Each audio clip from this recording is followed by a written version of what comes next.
Dear viewers, বাংলাদেশে একটি রাজনৈতিক আপসার্জের ফলে সেখানে নতুন সরকার এসেছে এবং সেখানে বাংলাদেশ গোটা জাতি সেখানে দুলে উঠেছে সেখানে, এবং অনেক কিছু ঘটনা ঘটেছে। সেগুলি বিভিন্ন সংবাদপত্র সমাজ মাধ্যমে প্রকাশিত হয়েছে, সেই বিষয়ে যাচ্ছি না। কিন্তু একটি বিষয় দেখতে পাচ্ছি, সেখানে যেই আলোচনা করছে কিনা সে ফ্যাসিবাদের কথা বলছে। তা ফ্যাসিবাদ কাউকে তারা তাদের নিজেদের দেশের অভিজ্ঞতা থেকে তারা চিহ্নিত করতেই পারেন, কিন্তু ফ্যাসিবাদের যে স্বরূপ, সাধারণত সমাজবিজ্ঞানের সামান্য কিছু পড়াশোনা যাদের আছে তারাও কিছুটা বলতে পারে, এবং সম্পূর্ণ না বলা গেলেও অল্প কিছু বিষয় নিয়ে আলোচনা করা যেতে পারে। ফ্যাসিবাদের উদ্ভব হয় কোনো দেশের সংকটের সময়ে, এবং সেই সংকটকে কেন্দ্র করে পুরনো রাজনৈতিক দল বা সরকার যখন জনপ্রিয়তা হারায়, তখন দেশের ধনীরা বা আন্তর্জাতিক নিওকলোনিয়ালিস্টরা অর্থাৎ নয়া উপনিবেশবাদীরা নতুন সরকার করে নেয়, এবং কর্পোরেটরা নতুন সরকার করে নেয়, নতুন দলকে প্রতিষ্ঠা করে নেয়। এটা হলো ফ্যাসিবাদের 1 নম্বর লক্ষণ। 2 নম্বর লক্ষণ হচ্ছে উগ্র জাতীয়তাবাদ। উগ্র জাতীয়তাবাদ এবং এবং বিদেশি, আমরা দেখতে পাচ্ছি উগ্র জাতীয়তাবাদ ফ্রান্সের নির্বাচনের ক্ষেত্রেও, ইংল্যান্ডের নির্বাচনের ক্ষেত্রেও সেখানে কনজারভেটিভরা দাঁড়িয়েছে, তেমনি লেবারেরা দাঁড়িয়েছে, এবং লেবারদের মধ্যে করবিনপন্থী, যিনি লেবার পার্টি থেকে বহিষ্কৃত হয়েছেন, তিনি দাঁড়িয়েছেন। কিন্তু সেখানে একটি নয়া ফ্যাসিবাদী দল দেখা যাচ্ছে দুই দেশেই, যে তারা এশীয় লোকরা যারা অভিবাসী হয়েছেন বা আফ্রিকান যারা অভিবাসী হয়েছেন, তারা যেন তাদেরকে দেশ থেকে তাড়ানোর জন্য তাদের একটা বিরাট লক্ষ্য, এবং তারা চলে গেলেই সমস্ত সমস্যার সমাধান হবে। কিন্তু সেই প্রচেষ্টাকে সেখানকার যে শ্রমিক লেবার পার্টির জোট এবং প্রগতিশীলদের জোট, সেটাকে অন্ততপক্ষে থমকে দিতে পেরেছে। এটা একটা আছে। ফ্যাসিজমের আরেকটি বিষয় হচ্ছে সর্বত্র প্রশাসনের সর্বত্র খবরদারি, এবং একটি দেখা যায় বিশেষ একটি সংখ্যালঘু দেশের উপর হামলা, সংখ্যালঘুদের উপর হামলা। আমরা জার্মানির ক্ষেত্রে দেখেছি যে সেখানে ইহুদিদের চিহ্নিতকরণ করা হয়েছে, এবং যেখানে যেখানে হিটলার জিতেছে, শুধু জার্মানিতে নয়, 60 লক্ষ ইহুদিকে নিধন করা হয়েছে।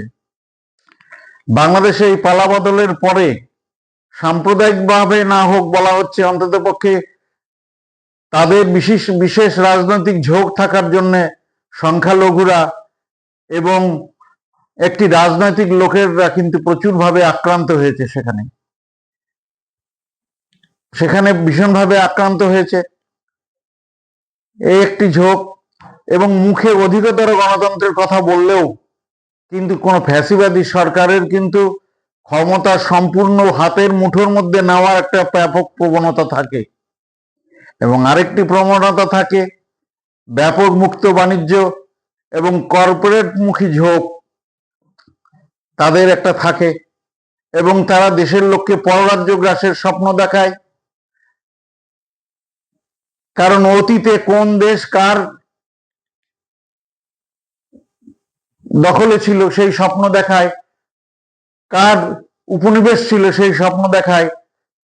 কিন্তু হিস্টোরিক্যাল রিয়ালিটি যেটাকে বলে, যে ঐতিহাসিক যে বাস্তবতা বর্তমানের, তার উপর নির্ভর করে চলতে হয়।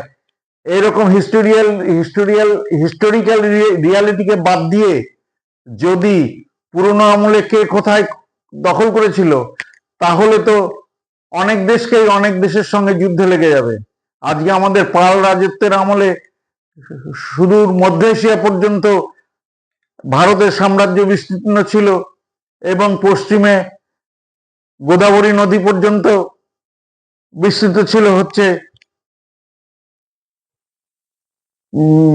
পাল রাজাদের সাম্রাজ্য, তাহলে কি আজকে আমরা দাবি করব যে আমরা মধ্য এশিয়া পর্যন্ত আমাদের রাজ্যকে বিস্তৃত করতে হবে? এক সময় তো আমাদের সাম্রাজ্য ছিল, ভারতের সাম্রাজ্য ছিল ইন্দোনেশিয়ার দেশগুলিকে, যার জন্য ইন্দোনেশিয়া বলা হয় দেশগুলিকে, সেই সব দেশে ছিল এবং ভারতের রাজারা সেখানে রাজত্ব করেছেন। অঙ্কর ভাট তার প্রমাণ। কিন্তু তা সত্ত্বেও কিন্তু আজকে কি সেই বাস্তবতা আছে? সেই বাস্তবতা নেই। এবং বাংলাদেশ সেই স্বাধীন বাংলাদেশ এই নতুন যে অভ্যুত্থান হয়েছে, সেই অভ্যুত্থানের পর থেকে যে সেভেন সিস্টার্স সম্পর্কে কথা বলছেন, সেভেন সিস্টার্স দখলের মধ্যে দিয়ে কি বাংলাদেশ সমস্ত সমস্যার সমাধান হয়ে যাবে? বাংলাদেশের কোন অংশ ভারত দখল করে রেখেছে? এবং কোন অংশ তো দখল করে রাখে নাই।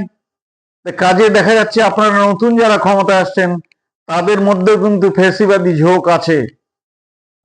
এবং আপনারা যদি যে নীতিগুলি গ্রহণ করলে ফ্যাসিবাদের উদ্ভব হয় না, সেই নীতিগুলি না যদি গ্রহণ করেন, তাহলে আপনাদেরও একদিন কিন্তু ফ্যাসিবাদী হতে হবে।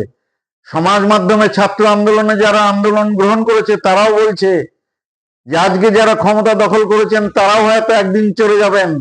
আর বাংলাদেশের নিয়তি হচ্ছে এক সরকার পাল্লা বদল করলে আরেক সরকারের লোকেরা বিদেশে চলে যায়।